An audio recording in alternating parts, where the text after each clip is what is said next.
नमस्कार दोस्तों, ईरान की तरफ से यलगार कर दिया गया है। अब ईरान इजराइल को मिट्टी में मिलाता हुआ नजर आ रहा है। जो तस्वीरें, जो खबर आपको दिखाऊंगी, उस खबर को देखकर आपको समझ में आ जाएगा कि ईरान ने कितना खतरनाक हमला इजराइल पर कर डाला है। इजराइल ने अपनी कब्र खुद खोद ली है, ऐसा खनमई के जरिए कहा जा रहा है। ईरान के सुप्रीम लीडर ने यलगार की घोषणा कर दी है। ये ऐलान इतना ज्यादा तेज है दोस्तों कि ईरान अपने एक एक नागरिकों का, एक एक अधिकारियों का बदला इजराइल से पूरा करता हुआ नजर आ रहा है। इजराइल की तरफ से ईरान पर अटैक किया गया, लेकिन ईरान ने भी अब अटैक करना शुरू कर दिया है। मतलब तुरंत कार्रवाई जिसे कहते हैं, वो साफ तौर पर ईरान के जरिए शुरू कर दिया गया है।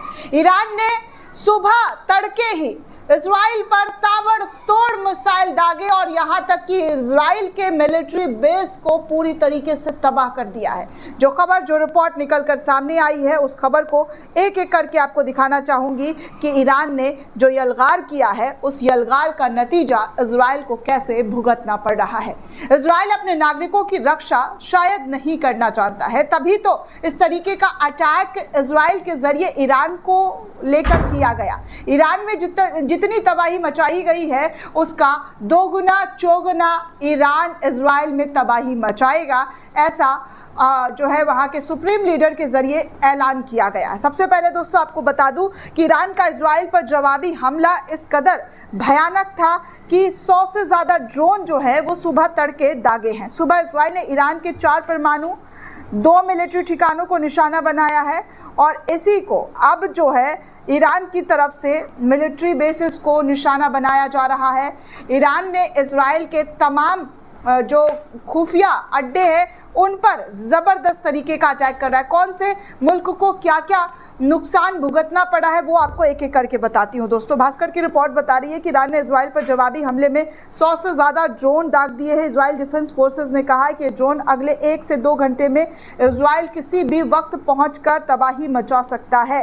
टाइम्स ऑफ इजराइल के मुताबिक IDF ने चेतावनी दी है कि ईरान जल्द ही एक बड़ा मिसाइल हमला इजराइल पर कर सकता है। इससे पहले आज सुबह इजराइल ने ईरान पर 200 फाइटर जेट से हमला किया था।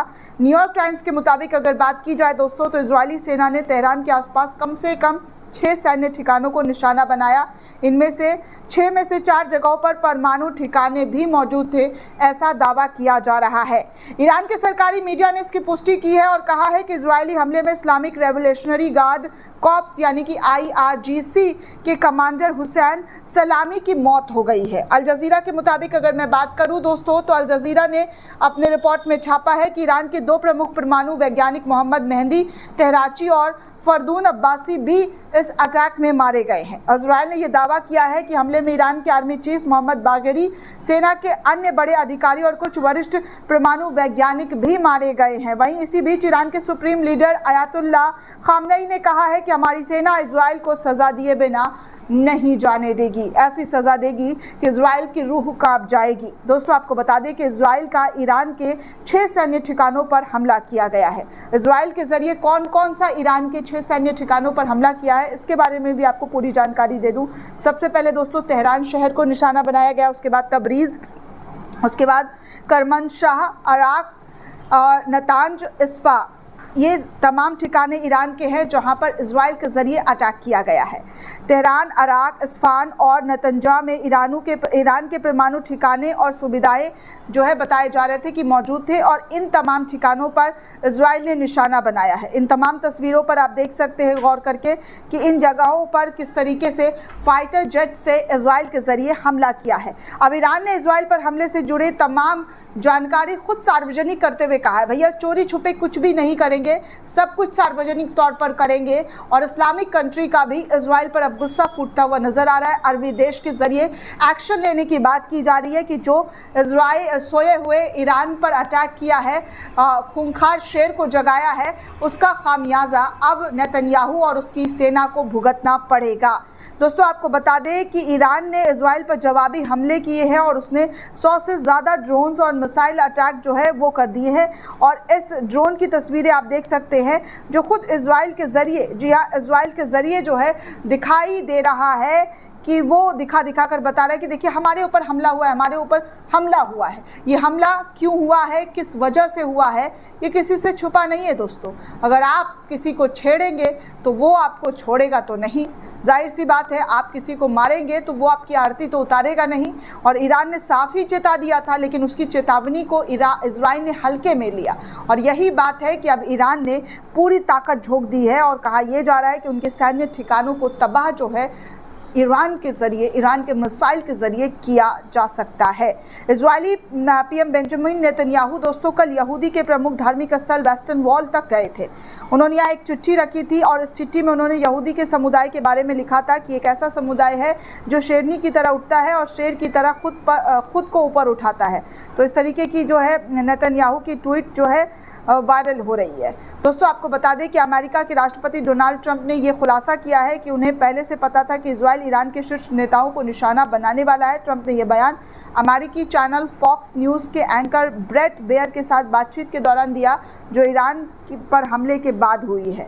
इसको टेलीकास्ट किया गया है, यानी कि साफ तौर पर ट्रंप को भी मालूम था। हालांकि ट्रंप और उनके अधिकारियों के जरिए बयान आया था कि अमेरिका का इसमें कोई हाथ नहीं है, लेकिन अब ट्रंप का ये बयान काफ़ी तेज़ी से वायरल हो रहा है। दोस्तों आपको बता दें कि ट्रंप ने कहा कि ईरान के पास न्यूक्लियर बम नहीं होना चाहिए, उम्मीद है कि हम फिर से बातचीत की मेज़ पर लौटेंगे। उन्होंने ये भी कहा कि आगे की बातचीत में ईरान के कई नेता शामिल नहीं हो पाए, इजराइल के हमले में मारे गए।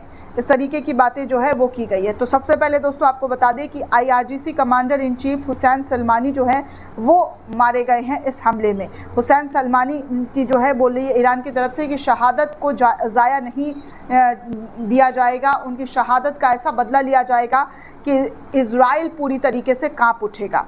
वहीं मोहम्मद बेगरी जो ईरान के सशस्त्र बलों के चीफ ऑफ स्टाफ, उनको भी इस हमले में जो है इजराइल की तरफ से निशाना बनाया गया। घोलम अली रशीद जो अल अनीबिया मुख्यालय के कमांडर थे, उनको इस हमले में निशाना बनाया गया। डॉक्टर फरदून अब्बासी दवानी जो परमाणु वैज्ञानिक और पूर्व AEOI के प्रमुख थे, डॉक्टर मोहम्मद मेहदी तराची जो परमाणु वैज्ञानिक और शैक्षणिक नेता थे, इन तमाम लोगों को जो है निशाना नेतन्याहू और उनकी सेना के ज़रिए बनाया गया है, जिसके बाद अब ईरान की तरफ से ख़तरनाक एक्शन ले लिया गया है। दोस्तों इस पूरे रिपोर्ट को लेकर आप क्या सोचते हैं, आपकी क्या प्रतिक्रिया है, हमें कमेंट करके ज़रूर बताइएगा। साथ ही साथ चैनल को ज़्यादा से ज़्यादा लाइक, शेयर और सब्सक्राइब करना बिल्कुल भी ना भूलें। धन्यवाद दोस्तों।